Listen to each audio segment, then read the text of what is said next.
Біз жаппай цифрландыру және жасанды интеллект технологиясын барынша енгізу арқылы экономиканы жаңғыртуымыз қажет деді президент Қазақстан халқына жолдауында. Бұл тақырыпта осы салада еңбек етіп жүрген сарапшымен талқылаймыз. Студия қонағы саяси сарапшы Жандар Асан. Жандар мырза, қайырлы таң. Қайырлы таң. Қош келдіңіз студиямызға. Қош келдік. Енді президент кешегі өз жолдауында атап өткендей, Қазақстан алдағы 3 жылда цифрлық елге айналу керек. Елде қазірдің өзінде сандық жүйенің тынысы біршама кеңейіп келеді. Ал келешекте қай бағыттарды цифрландыруға басымдық берген жөн, және де кенже қалып қойған тұстары қайсысы? Осыдан бастасақ. Мемлекет басшысы Қасым-Жомарт Тоқаев дәстүрлі Қазақстан халқына арнаған жолдауында, биылғы жолдауында еліміздің даму бағытын айқындайтын, келешегімізді бағдарлайтын, болашағымызды бағамдайтын сондай бір жаңа басым бағыттарды айқындап берді.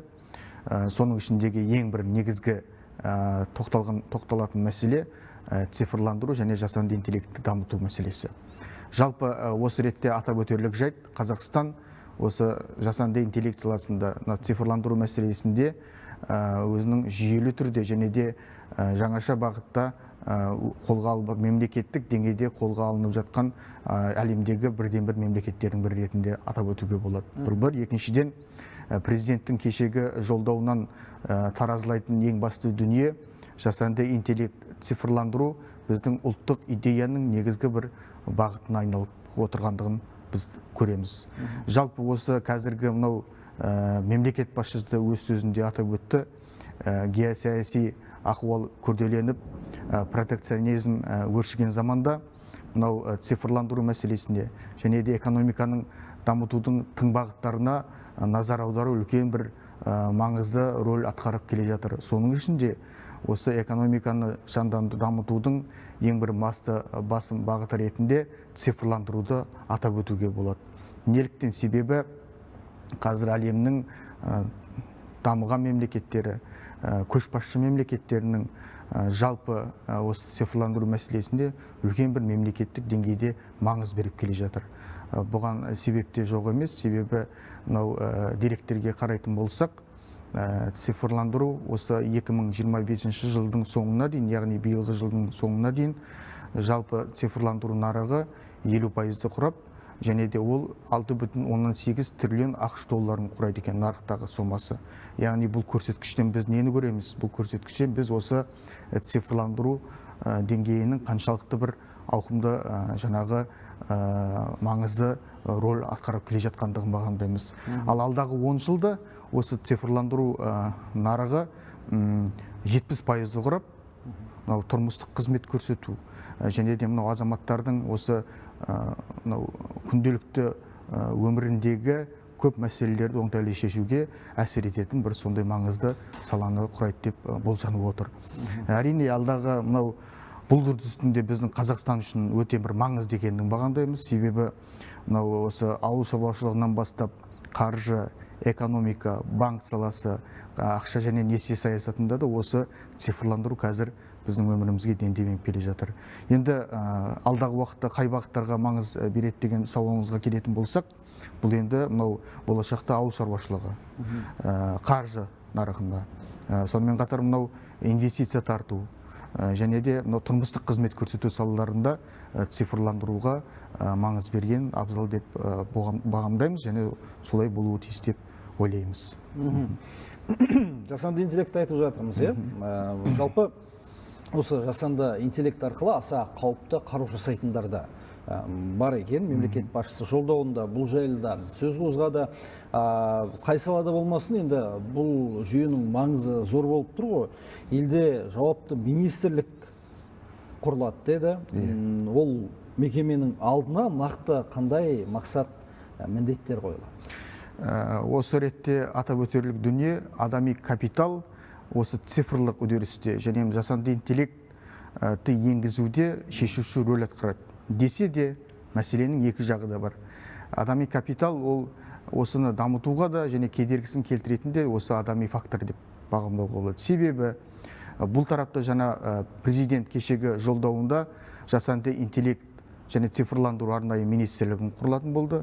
Менің ойымша, бұл ведомствоның алдындағы ең бірінші басты міндет осы жасанды интеллект цифрландыру бағытындағы азаматтарымыздың, отандастарымыздың білімін, біліктілігін арттыру деп ойлаймын. Себебі әсіресе мынау оқушыларға, студенттерге, жоғары оқу орындарының білім алушыларына, кәсіпкерлерге және де мемлекеттік қызмет көрсету бағытында еңбек ететін азаматтардың білімін арттыру ең бірінші басты міндет болуы тиіс, мақсат болуы тиіс. Екіншіден, мынау осы деректердің, отандастарымыздың, азаматтардың деректерін сапалы, жүйелі түрде сандық форматқа ауыстыруды іске асыру.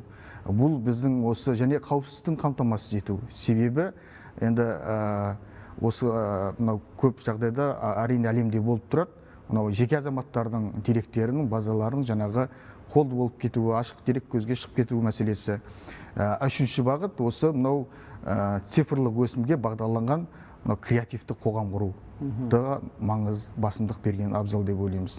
Креативті қоғам дегенде, креативті қоғам дегеніміз осы жасанды интеллект саласында білім мен білігі үйлескен азаматтардың мынау медиа нарықта болсын, қызмет көрсету нарығында болсын, және өзге де осы экономиканың маңызды бағыттарындағы осы цифрландыруға бағытталған сондай бір яғни азаматтарымыздың өмір сүру сапасын арттыратын қоғам құруды осы ведомствоның, министрліктің алдындағы негізгі басым бағыттары болуы тиіс деп санаймын. Жаңа креативті айтып кеттіңіз, креатив хабтар менің білуімше Алматы қаласында бар, бір емес, бірнешеуі бар. Енді демек, бұндай бір креативті орта құру үшін Қазақстан бойынша да бұндай жұмыстар жалғасу керек. Енді үкімет цифрландыру ісімен жасанды интеллектті дамытуға арналған Digital Қазақстан атты бір тұтас тұжырымдамалық құжат әзірлейді екен. Енді түбегейлі цифрлық жаңғыру халықтың тұрмыс тіршілігін, оның сапасын жақсартуға қалай және де қаншалықты әсер етеді деп ойлайсыз? Тікелей әсер етеді. Себебі мемлекет басшысы бұған дейін де атап өтті.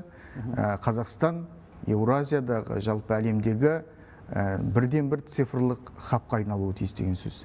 Цифрлық хаб деген не? Ол осы блокчейн, жасанды интеллект, үлкен даталар, яғни биг даталар сынды жаңа тұжырымдар үйлескен, сондай жаңағы азаматтардың білім біліктілігі өте жоғары мемлекетке айналды. Және сонымен қатар осы әлемдегі жасанды интеллект саласындағы, цифрландыру саласындағы көшбасшы драйвер жаңағы компаниялардың, IT компаниялардың осы елімізге келіп жаңағы жұмыс істеуі, осында негізгі кеңселердің орналасуы біздің осы Орта Азияда аймақтағы ірі хабқа айналуымызға мүмкіндік береді. Бұл бір. Екіншіден, Біріккен ұлттар ұйымының осы соңғы деректерінде сүйенетін болсақ, осы жасанды интеллект саласындағы әлемдік қаржы айналымы 4,8 триллионға жетуі мүмкін деп болжанып отыр.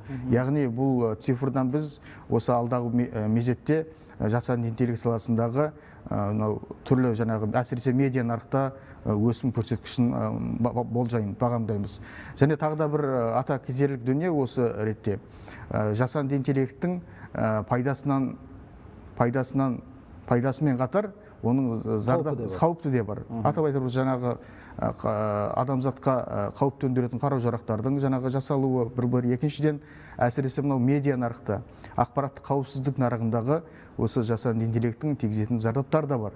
Мәселен, мынау ақпараттың шынайылығына күмән келтіру, түрлі фейк ақпараттардың тарауы, түрлі жаңағы осы видео жаңағы өнімдердің пайда болуы, бұл азаматтарымыздың, отандастарымыздың шынайы ақпарат қайсы, жаңағы жалған ақпарат қайсы, осы ретте арақатынасын салмақ таразылауға сәл кірбің түсіреді деп ойлаймыз. Сондықтан да бұл бағытта осы азаматтарымыздың, жаңағы отандастарымыздың осы жасанды интеллект саласындағы білім мен білігі жоғары болуы тиіс. Яғни расы қайсы, өтірігі қайсы, оны ақ-қарасын ажыратуы тиіс деп ойлаймын. Факт-чекинг жасай білу керек. Факт-чекинг, дұрыс айтасыз. Бұл ақпараттық сауаттылыққа негізделген нәрсе ғой барлығы да. Түсінікті. Жандар мырза, рахмет сізге. Уақытыңызды бөліп студиямызға келіп, сұрақтарымызға жауап беріп, ой бөліскеніңізге. Құрметті көрермен, студия қонағымен тағы бір мәрте таныстырып өтейін. Саяси сарапшы Жандар Асан болды қонақта. Жалғастырамыз.